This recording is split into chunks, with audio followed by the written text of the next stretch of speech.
MP विधायक मुखिया जी के सुना, एमपी विधायक मुखिया जी के बंद भइल बोली तोरा चोली पफिदा यही टोली बा, तोरा चोली पफिदा यही टोली बा। एमपी विधायक मुखिया जी के अरे एमपी विधायक मुखिया जी के बंद भइल बोली बा, तोरा चोली पफिदा यही टोली बा,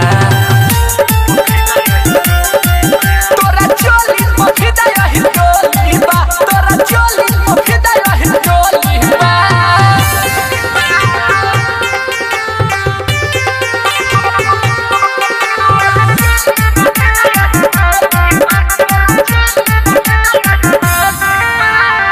अखिया नीला पीला कपड़ा पेन्हलू ढीला ढीला हो, एहो सुना गाँव टोला छोड़ है बूची पागल बा पूरा जिला हो।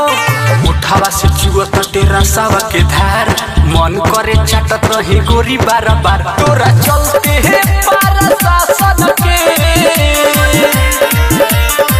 तोरा चलते पारा शासन के खत्म राइफल की गोली बा, तोरा चोली पफिदा यही टोली बा, तोरा चोली पफिदा यही टोली बा, तोरा चोली पफिदा यही टोली बा।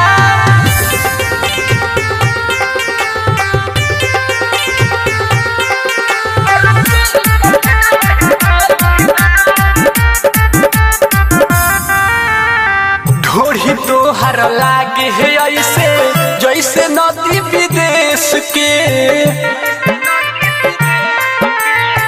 चोलिए पर दिल आइल यादवारी देश के।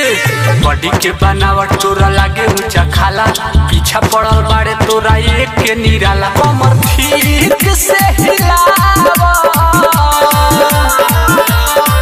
कमर ठीक से हिलावा, सब कर इहे तो बोली बा,